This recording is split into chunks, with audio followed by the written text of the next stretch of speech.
أجمل مع الله تحلو الحياة، وقلبي إليه تبتل صياما دعاء الصلاة.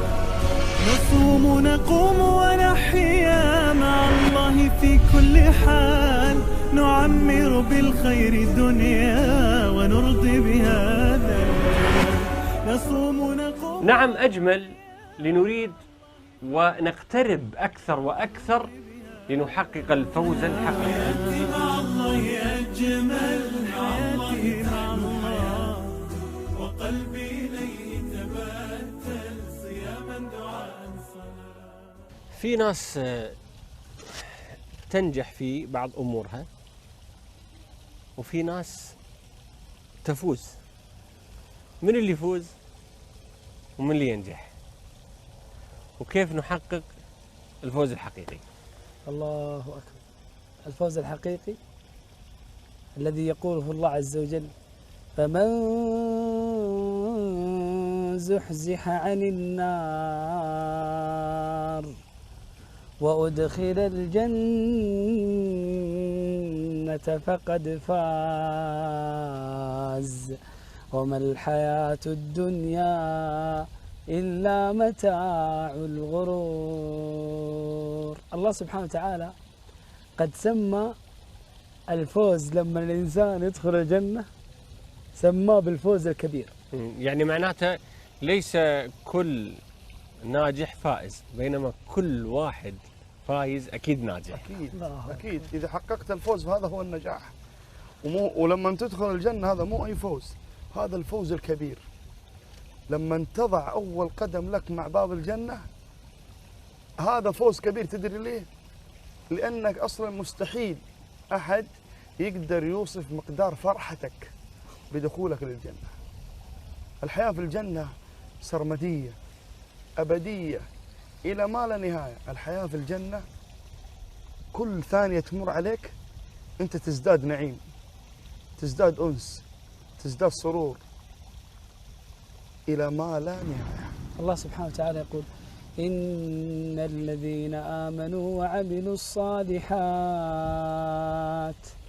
لهم جنات تجري من تحتها الأنهار ذلك الفوز الكبير. تلاحظون الآن حتى ولله المثل الأعلى، بعض الآباء إذا أراد أن يعني يشوق الابن أو يشوق البنت في هدية أو في عطية، دائما ما يذكر شنو نوع الهدية، شنو نوع العطية، إذا عملت، إذا فعلت. والله المثل الأعلى، إذا احنا الآن نبي فعلا نراقب أنفسنا حتى نعيش أيام عظيمة ونشوق أنفسنا لهذا الفوز الحقيقي، شنو راح نقول؟ تعرف الثمرة أنها الجنة. هذه أعظم هدية وهبة يعطيك إياها الله عز وجل على صيامك، على قيامك، على تركك للذنوب والمعاصي، على توبتك، على إقبالك على الله، أن تكون الثمرة جنة عرضها الأرض والسماء، فيها ما لا عين رأت ولا أذن سمعت ولا خطر على قلب بشر. لا شوف، ولا خطر على قلب بشر. مستحيل تتخيل. يعني أنت الحين ما تلاحظ بعض الأحيان احنا نقول تخيل مثلا شيء، هذه فوق التخيل. حتى التخيل، الخيال مستحيل. اللي هو شيء اللي هو مو طبيعي، مستحيل. حتى في الأحلام، في الحلم إنك شفت، مستحيل. ولا خطر على قلب بشر. هذه الجنة الثمرة لكل مؤمن، لكل صالح. لذلك النبي صلى الله عليه وسلم لما خرج إلى معركة من المعارك وكان معاه شاب اسمه حارثة قتل في هذه المعركة، النبي صلى الله عليه وسلم رجع إلى المدينة وعلمت أم حارثة بأن ابنها قد مات، فخرجت تستقبل النبي صلى الله عليه وسلم على أسوار المدينة، فقالت: يا رسول الله، أحارثة في الجنة فأفرح وهن نفسي أم في النار فأبكيه؟ فقال لها النبي صلى الله عليه وسلم: أهبلت يا أم حارثة؟ أجنة هي؟ بل هي جنان، وإن حارثة قد أصاب الفردوس الأعلى من الجنة. يا سلام، أعلى مرتبة. أعلى مرتبة. طبعا سبحان الله مراتب الجنة على عدد آيات القرآن. الله. وما بين كل مرتبة ومرتبة كما بين السماء والأرض. كم آية في القرآن تقريبا؟ أكثر من 6000 آية. 6200 وشوية. هذه عدد درجات الجنة. وهذا استدل بعض أهل العلم بحديث اقرأ ورتل كما كنت ترتل في الدنيا فإن منزلتك عند آخر آية تقرأ بها. استدل بعض أهل العلم أن درجات الجنة بعدد آيات القرآن، وأن بين الدرجة والدرجة كما بين السماء والأرض. يا أبو حسين، آخر واحد يدخل الجنة، آخر رجل يدخل الجنة وقد أخذ الناس أخذاتهم، كل واحد أخذ مكانه، فيظن هذا المسكين أنه ما عاد له مكان في الجنة خلاص. اي نعم. فيقول له الله عز وجل: يا عبدي أترضى أن يكون لك مثل ملك ملك من ملوك الدنيا؟ تبغى يكون لك بمقدار ملك ملك من ملوك الدنيا؟ هذا ما يصدق خبر، يقول: رضيت ربي مباشرة. فيقول له الله عز وجل: ولك مثله ومثله ومثله ومثله ومثله. ما يصدق، فيقول هذا المسكين لرب العالمين: أتهزأ بي وأنت رب العالمين؟ الله أكبر. فيضحك الله سبحانه وتعالى فيقول الله عز وجل: ولك 10 أمثاله. 10 الأمثال مثل ملك من ملوك الدنيا. الله. هذا مين؟ هذا مين؟ آخر واحد. آخر واحد. طيب اللي أعلى منه بدرجة كيف حيكون حاله؟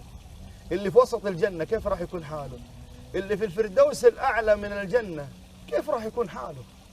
شيء فوق الوصف، فوق الخيال، أنك تصل إلى هذه الجنة اللي والله العظيم إذا وضعت قدمك اليمنى مع باب الجنة مستحيل تخرج، لأن الله عز وجل وصف. الله سبحانه وتعالى يقول: ادخلوها بسلام آمنين ونزعنا ما في صدورهم من غل إخوانا على سرر متقابلين. خلاص يروح. لا يمسهم فيها نصب وما هم منها بمخرجين وما هم منها بمخرجين. العجيب أن الله سبحانه وتعالى قد سمى هذه الجنة دار السلام. الله عز وجل يقول: لهم دار السلام عند ربهم وهو وليهم بما كانوا يعملون. والملائكة يقولون لأهل الجنة: ادخلوها بسلام ادخلوها بسلام ذلك يوم الخلود لهم ما يشاءون فيها ولدينا مزيد. وكذلك أهل الجنة يسلمون على بعض: السلام عليكم، وربنا سبحانه وتعالى يسلم عليهم: سلام قولا من رب رحيم. الجنة دار السلام، ادخلوها بسلام. وهو يدعوكم إلى دار السلام. الله، والله يدعو إلى دار السلام ويهدي من يشاء إلى صراط مستقيم. أعظم ما في الجنة رؤية وجه الله. بالله تخيل معي يا أبو حسين، تخيلوا معي، خلي المشاهدين يعيشوا معي هذه اللحظة. أهل الجنة على كثبان المسك في الجنة يتنعمون، وإذ بنور يشرق عليهم، وإذ به الله عز وجل قد اطلع إلى أهل الجنة وقال لهم: سلام عليكم يا أهل الجنة. إيش راح يردون أهل الجنة؟ اللهم أنت السلام ومنك السلام تباركت يا ذا الجلال والإكرام. لذلك من الدعاء: اللهم لا تحرمنا لذة النظر إلى وجهك. فيها لذة عظيمة. الأئمة هذه الأيام يرفعون اللهم يدعون. اسمح لي، فيها لذة عظيمة، أعظم لذة، أعظم قربة، أعظم لحظة تمر على الإنسان يوم أن يتلذذ بالنظر إلى وجه الله الكريم. في كل مرة يأتي أهل الجنة للنظر إلى وجه الله الكريم يزدادون بهاء وجمال ونعيم، حتى إذا عادوا إلى أهليهم يقولون لهم: لقد ازددتم حسنا وجمالا وبهاء. والسبب إيه؟ النظر إلى وجه الله. الله سبحانه وتعالى يقول: وجوه يومئذ ناظرة إلى ربها ناظرة. والله جل وعلا يقول للذين أحسنوا الحسنى وزيادة. النبي صلى الله عليه وسلم يقول والزيادة رؤية ربنا سبحانه وتعالى. إذن أعزائي المشاهدين لنتخذ قرار لنقترب من هذا الفوز الحقيقي، لتكون هذه الحياة فعلا جميلة وأجمل بعد أن نقترب من هذا الفوز. سنكمل أعزائي المشاهدين أكثر عن هذا الفوز الحقيقي، لكن في الحلقة المقبلة بإذن الله عز وجل لتكون حياتنا مع الله أجمل.